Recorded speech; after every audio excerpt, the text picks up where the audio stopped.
하나님의 말씀은 요한복음 11장 17절로 27절까지 다 같이 합독을 하겠습니다. 시작. 예수께서 와서 보시니 나사로가 무덤에 있은지 이미 나으리라. 베다니는 예루살렘에서 가깝기가 한 오리쯤 되매 많은 유대인이 마르다와 마리아에게 그 오라비의 일로 위문하러 왔더니 마르다는 예수께서 오신다는 말을 듣고 곧 나가 맞이하되 마리아는 집에 앉았더라. 마르다가 예수께 여짜오되 주께서 여기 계셨더라면 내 오라비 버니가 죽지 아니하였겠나이다. 그러나 나는 이제라도 주께서 무엇이든지 하나님께 구하시는 것을 하나님이 주실 줄을 아나이다. 예수께서 이르시되 내 오라비가 다시 살아나리라. 마르다가 이르되 마지막 날 부활 때에는 다시 살아날 줄을 내가 아나이다. 예수께서 이르시되 나는 부활이요 생명이니 나를 믿는 자는 죽어도 살겠고 무릇 살아서 나를 믿는 자는 영원히 죽지 아니하리니 이것을 내가 믿느냐. 이르되 주여 그러하이다. 주는 그리스도시요 세상에 오시는 하나님의 아들이신 줄을 내가 믿나이다. 아멘. 오늘 함께 나눌 말씀의 제목은 은혜와 진리는 첫째 부활의 조건. 은혜와 진리는 첫째 부활의 조건이라는 제목으로 말씀을 나눕니다. 여러분 말씀 들을 때 여러분 안에 성령께서 꼭 말씀해 주실 것을 사모하는 가운데 들으시기를 예수 이름으로 축원드립니다. 하나님은 영원하신 분이십니다. 하나님은 시작도 없고 끝도 없는 분이십니다. 이 영원하다는 것은 진리입니다. 여러분이 이 영원하다는 개념을 많이 한번 생각해 보셔야 돼요. 그 하나님께서 우리 가운데 그의 아들을 보내주셨습니다. 근데 그 아들은 이 세상의 시작이요 이 세상의 끝이라고 요한계시록 22장 13절에 또 21장 6절에 말씀하고 계십니다. 나는 알파요 오메가요 처음이요 마지막이다 이렇게 말씀하고 있습니다. 이 모든 만물이 그로 말미암아 지음받았다고 히브리서 1장 2절인가 3절에 말씀하고 있습니다. 정말 예수님은 이 세상을 시작하게 되는 근본이요 또 이 세상의 마무리가 될 그 끝의 근본이 되시는 것입니다. 오늘 그 예수님이 말씀이 육신돼서 이 땅에 오신 분이십니다. 아버지 품속에 계신 하나님의 아들, 그 하나님이 육신이 돼서 우리 가운데 나타나셨다는 거예요. 얼마나 놀라운 사건입니까? 근데 그 예수님이 그 안에 뭐라고 말씀하셨냐면 은혜와 진리가 충만하다라고 증거하고 있다는 것입니다. 그러니까 오늘 그 은혜와 진리가 충만하신 그 예수님을 우리가 만나고 그분을 알고 만나야 되는데 그 안에는 은혜와 진리가 충만하다는 것입니다. 그러니까 오늘 이 은혜라는 게 무엇입니까? 많은 사람들이 은혜를 한번 깊이 생각해 보셔야 돼요. 은혜라 예수님이 이 땅에서 은혜로 사셨습니다. 그 은혜라는 게 뭡니까? 예수님은 그의 삶을 오직 아버지로 인하여 살았다는 것이에요. 그게 은혜를 보여주신 거예요. 아버지로 인하여 사는 삶. 그것이 아들이 이 땅에 보여주신 하나님 앞에서 은혜로 산 삶의 본입니다. 그 진리가 무엇입니까? 이 땅에 하나님의 아들 예수께서 진리를 진리가 충만하다 하셨는데 진리가 뭡니까? 바로 이 세상에 있는 모든 법보다 위에 있는 말씀이라는 거예요. 위에 있는 법이라는 것입니다. 그러니까 이 땅에 어떤 법도 진리보다 높은 건 없다는 거예요. 그러니까 진리가 임하니까 어떻게 돼요? 이 세상에는 여러분 죽는 게 진리예요, 진리가 아니에요? 이 세상의 진리죠. 하늘나라 진리가 아닙니다. 이 세상은 반드시 태어나면 뭐가 있어요? 죽음이 있어요. 이거를 누구도 초월할 수 없습니다. 근데 진리는 이 법을 보다 더 위에 있다는 것입니다. 그래서 진리는 이 세상 법보다 위에 있는 법이에요. 그러니까 진리가 오면 이 세상 법을 이길 수 있는 법이 되는 거죠. 진리는. 이렇게 오늘 하나님의 아들 예수는 우리 가운데 은혜와 진리가 충만한 분으로 오셨다는 것입니다. 오늘 우리 인간은 뭡니까? 태어날 때부터 죄인이에요. 그래서 모두가 이 사망 권세 아래서 죽기를 무서워하며 일생에 매여 죽기를 무서워하며 살아가는 자들이라고 성경은 우리에게 말씀하고 있습니다. 모두가 다 자기 일생, 자기 생명에, 자기 육신의 생명에 매어서 죽기를 무서워하며 살아가고 있는 거예요. 그게 인간의 모습입니다. 그런데 오늘 하나님의 아들 예수께서 오셔서 바로 그가 영생의 길, 죽음을 이기는 길, 죄로부터 자유할 수 있는 길, 그 길을 열어주셨다는 것입니다. 그래서 먼저 예수님이 우리에게 그 은혜와 진리를 이 땅에서 친히 은혜와 진리가 되셔서 우리 가운데 은혜와 진리를 보여주셨어요. 나타내 주셨습니다. 우리에게 은혜를 보여주실 때 그 은혜가 어떻게 나타나셨습니까? 바로 인간의 모든 죄를 예수님이 친히 그 몸으로 담당하시고 대신 짊어지시고 십자가에서 죽임을 당하셨다는 거죠. 그러니까 오늘 여러분들이 은혜 받으려면 어떻게 하면 은혜 받을 수 있어요? 어떻게 하면 은혜 받을 수 있어요? 여러분의 죄를 십자가 앞으로 가져가야 됩니다. 여러분이 느끼는 모든 죄에 대하여, 여러분이 마음속에 생각나는 모든 죄에 대하여 주님 앞에 가져가야, 십자가 앞으로 가져가야 돼요. 그래야 은혜 받을 수 있는 것입니다. 그리고 은혜가 충만한 자가 돼야 됩니다. 오늘 우리는 예수로 인하여 살아야 돼요. 우리가 예수의 피를 힘입고 그 십자가의 공로를 힘입어서 예수로 인하여 사는 자가 되어야 됩니다. 할렐루야. 예수로 인하여 살아야 되고 또 어떻게 살아야 돼요? 예수가 사셔야 돼요. 그렇죠? 그러니까 예수로 인하여 살아야 되고 예수가 사셔야 돼요. 그래서 오늘 우리는 이 죄로부터 벗어날 줄 알아야 돼요. 죄로부터 용서받을 줄 알아야 돼요. 죄로부터 벗어나는 것이 바로 우리가 예수를 믿은 것의 증거입니다. 예수님은 이 땅에 오셔서 죄를 대신 담당하시고 그 죄를 이기셔서 죽은 자 가운데 살아나셨어요. 그러니까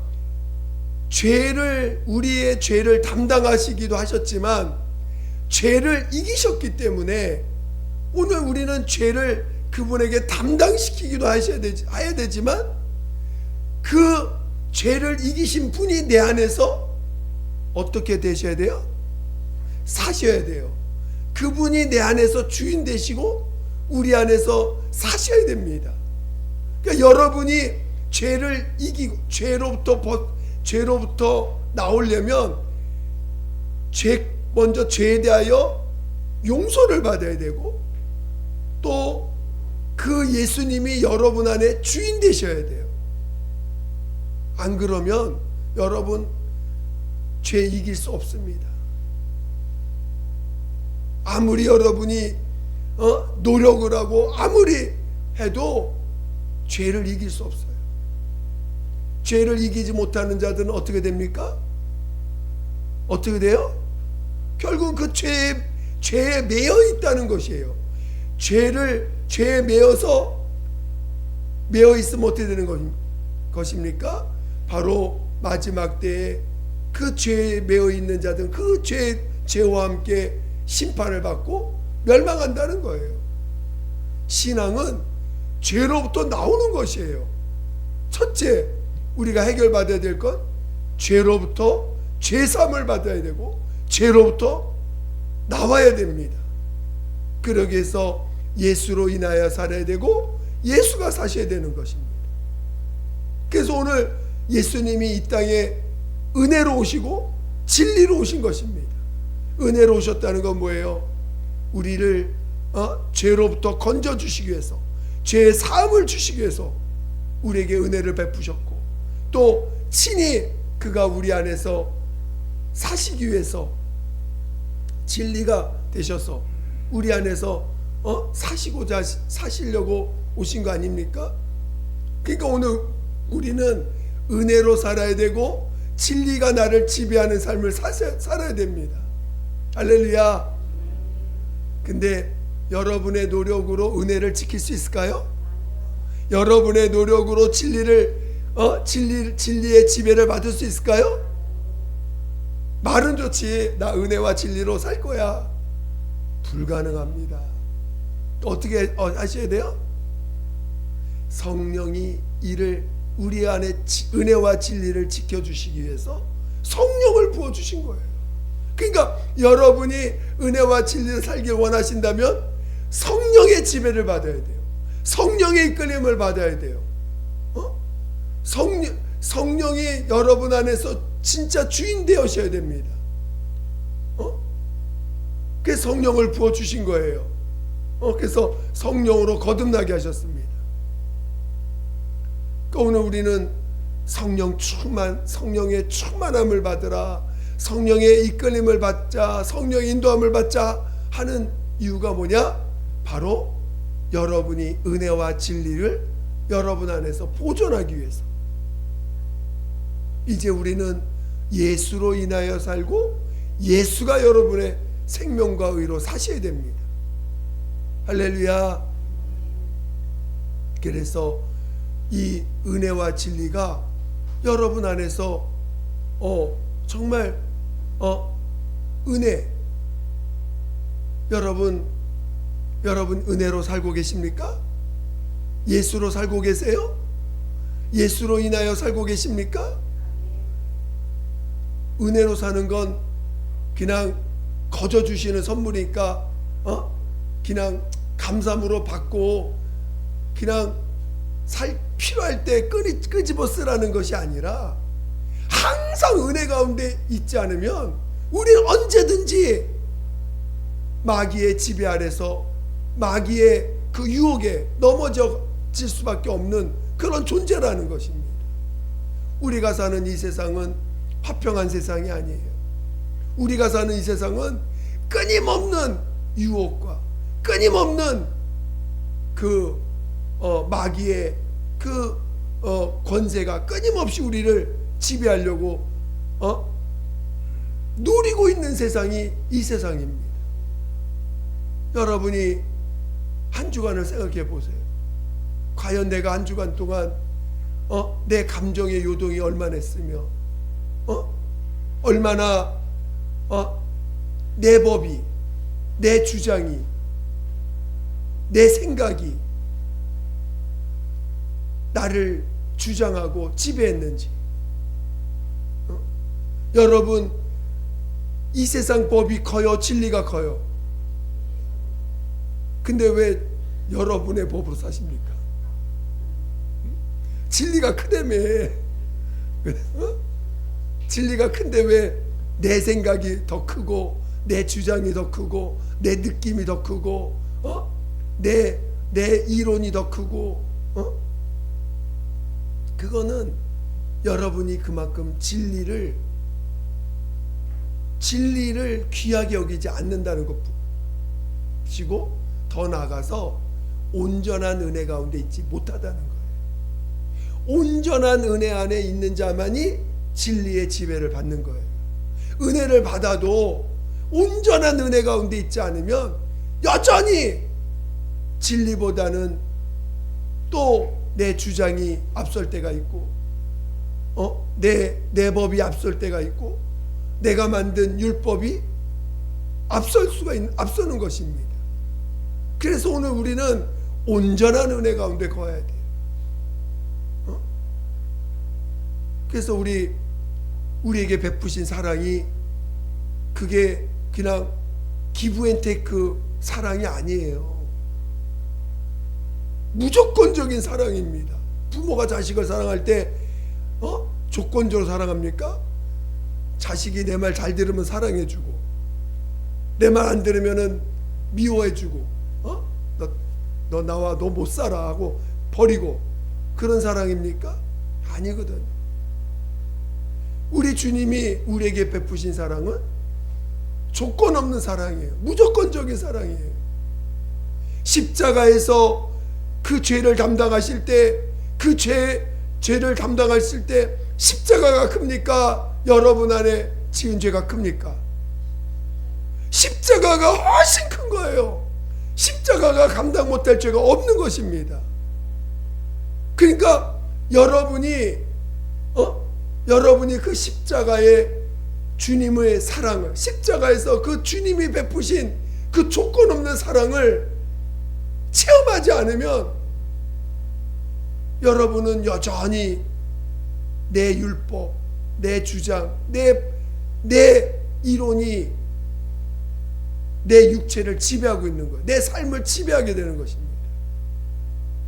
그러니까 여러분이 정말 은혜 가운데 거하는 것을 내가 과연 온전한 은혜 가운데 거했는가? 우리는 저도 이렇게 살아보니까 정말 이 율법이요 엄청 강력합니다. 생각보다 내 주장, 내 법이 굉장히 강해요. 그래서 은혜로 살다가도요, 누가 나한테 나에게 뭔가 잘못한 걸 지적하면 당연하게 받아들여야 되는데 거기에 반항심이 생겨. 나 그런 사람 아닌데 왜 저 사람 나한테 지적질이야 하면서 그 은혜는 어디 갔는지 완전히 잊어버리고 판단하고 있어요. 나는 그런 사람 아니라고. 내가 나를 보호하고 있더라고요. 그러니까 우리는 죄인입니다. 그렇죠? 여러분이 율법을 이길 수 있는 방법 어떻게 하라고요?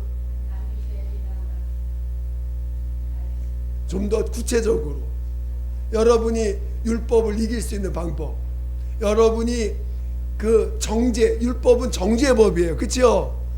율법은 정죄의 법이에요. 정죄의 법을 이길 수 있는 방법.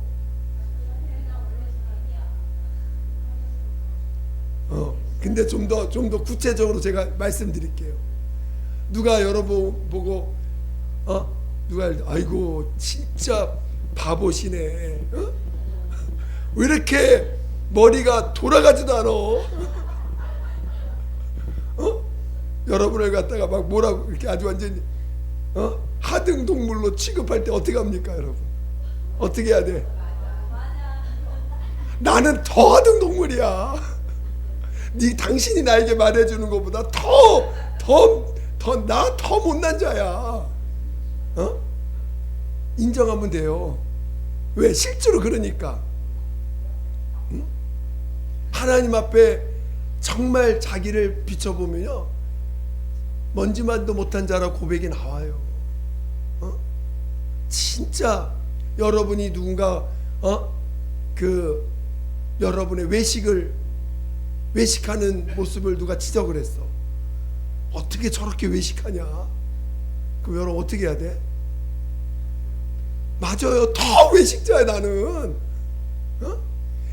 누가 여러분 안에서, 그러니까 바깥에서 하는 소리도 있지만 여러분 안에서 올라오는 양심의 소리가 있잖아요. 그렇죠? 양심의 소리 앞에서 어떻게 하면 돼? 양심의 소리가 여러분을 지적을 해요. 그럼 어떻게 하면 됩니까? 나 그거 더한 사람이야.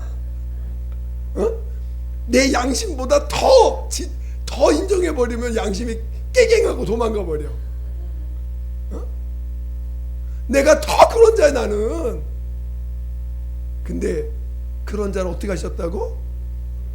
십자가로 나를 덮어버렸다. 용서해 주셨다는 거예요. 아무리 죄가 올라와도 그래, 우리 주님은 십자가로 다 담당하셨어. 용서 못할 죄가 있을까 없을까요? 없어요. 십자가로 다 담당했다는 거야. 그 온전한 은혜에 들어가라는 거예요. 어떤 건 용서받고 어떤 건 용서 못 받는 그런 자가 아니라 어떤 양심의 소리 앞에서도 담대할 수 있어야 돼요. 왜? 어차피 쇳덩어리가 무슨 양심을 지킬 능력이 있을까요?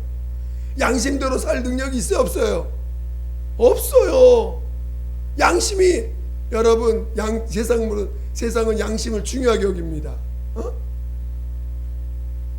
그러나 우리는 양심보다 더 큰 법이 있어요. 무슨 법이 있어요? 진리의 법이 있는 거예요. 진리는 온전한 은혜 가운데 있는 자에게만 그 진리가 발휘될 수가 있는 거예요. 자기 양심이 살아있고 자기의 의가 살아있는 사람은요, 진리가 주장될 수가 없어요. 왜? 진리는 오직 온전한 은혜 가운데서만 그 진리가 성령으로 인해서 증거될 수 있기 때문입니다. 그러니까 만약에 여러분이 은혜는 받았는데 온전한 은혜가 아니야. 온전한 은혜가 아니면 언제든지 여러분 안에서 양심이 여러분을 찌릅니다. 그리고 바깥에서 밀려오는 수많은 그 정죄들이 여러분을 짓눌러 버려요. 사람들이 왜 눌림을 당합니까? 사람들이 왜 억압을 받습니까? 그것은 자기 안에 자유가 없기 때문에, 은혜가 없기 때문에 눌림을 당하는 거예요. 여러분 안에 진짜 은혜가 있고 그 은혜로 인한 진정한 죄에 대한 자유가 있다면요, 누가 눌러봐. 하나님 와서 나 눌러도 안 눌림을 당하는 거예요. 구약의 하나님이 와가지고 막 나 눌러. 그래도 안 눌릴 수 있는 게, 그게 내 안에 있는 온전한 은혜로 말미암은 자유입니다. 여러분이 그 은혜 가운데 있어야 되지 않겠어요? 그 은혜 가운데 있는 자가 진리로 이제는 나로 사는 게 아니라 누구로 살아요? 예수가 내 안에서 사시는 자가 되는 거예요. 예수가 내 생명이고 내 의가라고 담대하게 고백할 수 있는 거예요. 나는 생명이 없어. 나는 의가 없어. 그런데 예수님이 내 생명이야. 예수님이 내 의야. 나는 생명이 없는 사람이에요. 그러지 않아요? 여러분 지금 여러분의 목숨으로 사세요? 주님의 생명으로 사세요? 주님의 생명. 이 말을라도 부활 때 하나님이 나를 살리실 것을 믿습니다 그랬습니다. 그건 여러분도 믿어요. 앞으로 부활이 있으니까 주님 다시 오실 날 부활이 되겠지. 근데 예수님 뭐라고 했어요? 그걸 말하는 게 아니에요. 나는 부활이요 생명이니 나를 믿는 자는 죽어도 살겠고 살아서 나를 믿는 자는 영원히 죽지 아니하리라. 지금 누구야? 나사로가 지금 죽었잖아요. 죽은 지 나흘 됐습니다. 주님은 지금 나사로가 부활 때 살 것을 말하는 게 아니에요. 언제 살아난다고요? 네 오라비가 다시 살아나리라. 지금 그 믿음을 가지면 죽은 자가 살아난다는 거예요. 여러분, 오늘 우리는 온전한 은혜 안에 있을 때만 진리로 살 수 있는 자가 되는 거예요. 그러니까 여러분이 온전한 은혜 가운데 있지 않기 때문에 진리로 사는 삶이 뭔지를 체험하지 못하는 거야. 여러분이 온전한 은혜 가운데 있어야 진리의 지배를 받는 삶을 체험하게 되는데, 온전한 은혜가 아니고 은혜는 받았어. 은혜는 받았는데 아직 자존심이 안 죽었어. 은혜는 받았는데 아직 양심이 살아있어. 은혜는 받았는데 아직 그래도 내가 과거에 잘한 일이 있는데, 나 주님 앞에도 헌신도 많이 하고 기도도 많이 하고 말씀도 많이 읽었는데, 그래도 내가 나른 사람 어려운 사람 많이 도와줬는데, 그런 게 다 자기 의가 되어 있으면 온전한 은혜가 되지 못하는 거예요.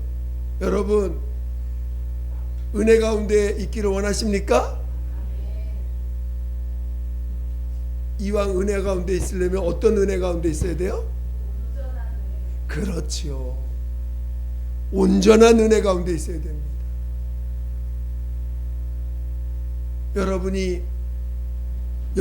여러분 자신을 책임질 수 있어요, 없어요? 솔직히 말해봐. 여러분 자신 책임질 수 있어요, 없어요? 자기 몸도 책임 못 지는 사람이 왜 자식까지 책임지려고 그래? 자기도 책임 못 지는 사람이 왜 형제를 책임지려고 그래? 자기도 책임지지 못하는 사람이 자기 그 가정의 부인, 자녀 어떻게 책임집니까? 남편 어떻게 책임집니까? 책임질 수 있어요, 없어요? 근데 책임질 수 없는데도 참견은 잘해. 왜 이거 못했느냐, 저거 잘했느냐. 참견하는 거 왜 그런 거예요? 자기가 책임지려고 그런 거 아닌가요? 여러분, 자기 몸도 책임지지 못하는 사람 남의 거 참견하지 마시고, 정말 마음에 애통함이 올라오면 기도하시면 되는 거고, 하나님의 손에 맡기시면, 은혜라는 게 뭐예요? 예수님이 여러분의 죄를 다 담당하셨어요. 그렇지만 여러분이 일일이 이거 해라 저거 해라 지적하십니까 지금 여러분? 안 그래요. 주님은 이 땅에서 가장 연약한 자로 오신 거예요. 여러분보다 더 연약한 자, 여러분보다 더 낮은 자로 이 땅에 오신 거예요. 그러니 예수님이 우리에게 뭘 지적하십니까? 우리보다 더 낮은 자로 오셨는데. 그러나 그분은, 하나님이 인간들 중에 가장 낮은 자로 오셔서 사람들에 의해서 조롱받고 지적받고 정죄받고 죄인으로 취급받아서 죽임을 당했을 때, 하나님은 그가 받은 그 정죄와 그 죄를, 인류의 죄를 담당하시는 죄로 삼으셔서 그를 죽은 자에서 살리시고 우리의 의가 되어 주신 거 아닙니까? 그렇다면 우리도 나는 죄인 중에 괴수입니다. 난 누구도 책임질 수 있는 그런 능력 있는 자가 아닙니다. 난 저 사람보다 더 못난 사람이에요. 저도 율법 안에서 엄청 센 사람이에요. 율법으로 아주 그냥 율법 앞에서 굉장히 율법으로 산 사람입니다. 그래서 속에 화가 많아요. 과거에 화가 많아. 와, 이것도 못하냐고 막. 그런데 참 기도하다가 주님 앞에 내가 더 죄인이구나 인정해버리면 순간 화가 없어져 버려. 내가 더 큰 죄인이구나, 내가 정말 더 큰 죄인이구나 하니까 그냥 내 안에 있는 그 불의함이 주님 앞에서 싹 없어지더라. 그러니까 내가 더 큰 죄인이에요. 그렇죠? 내가 누구를 지적할 수 있으며, 내가 누구를 가르칠 수 있으며, 내가 누구를 권면하고 이끌 수 있겠습니까? 그럴 능력이 내게 없어요. 그럴 자격이 없어요. 죄인 중에 죄인입니다. 용서받아야 될 죄인이에요. 우리는 누가 나를 지적할 때, 누가 나를 갖다가 정죄할 때 나는 그거보다 더한 죄인입니다. 난 그거보다 더 못난 사람입니다. 인정하세요. 그리고 차라리 우리 하나님 손에 그 문제를 맡기세요. 여러분이 할 수 없는 것이니까 맡기셔요. 그래서 우리 주님이 얼마나 우리에게 귀한 말씀 주셨습니까? 수고하고 무거운 짐진 자들아 다 내게 오라. 할렐루야. 누구한테 오라고요? 예수님께로 오라는 거예요. 사람한테 가지 말고. 여러분 모두가 정말 온전한 은혜를 받으시고 그런 자가 진리로 사는 법을 배우는 거예요. 그리고 진리로, 온전한 은혜와 온전한 그 진리로 살 때 뭐가 있다고요? 뭐가 있다고요? 첫째 부활이 있다는 거예요. 여러분 첫째 부활에 다 참여하기 원하실 것입니다. 그렇죠? 그럼 어떤 은혜 가운데 있어야 된다고요? 온전한 은혜. 그리고 온전한 은혜 가운데 있는 자가 진리로 인도받는 삶을 사는 거예요. 진리로 사는 삶을 살 수 있는 거예요. 그런 자 되시기를 예수 이름으로 축원드립니다. 그래서 여러분이 정말 진리로 사는 자가, 우리는 어떤 인격의 훌륭한 자가 되려고 하는 게 아니에요. 자유자가 되려고 하는 거예요. 죄로부터 자유하고, 육체로부터 자유하고, 율법으로부터 자유하고, 마귀의 사망권세부터 자유하려고 하는 자지, 어떤 뭔가 인격적으로 훌륭한 사람 되려고 하는 게 아니라는 걸 아셔야 돼요. 여러분 은혜와 진리로 죽음을 이기는 부활에 참여할 수 있는 진정한 자유자가 되시기를 예수 이름으로 축원드립니다. 기도하겠습니다. 기도할 때 정말 은혜와 진리를 지킬 수 있는 유일한 길은 성령의 인도받는 것입니다. 나를 성령 충만하게 해달라고, 성령의 이끌림 받게 해달라고 예수 한 번으로 기도하겠습니다.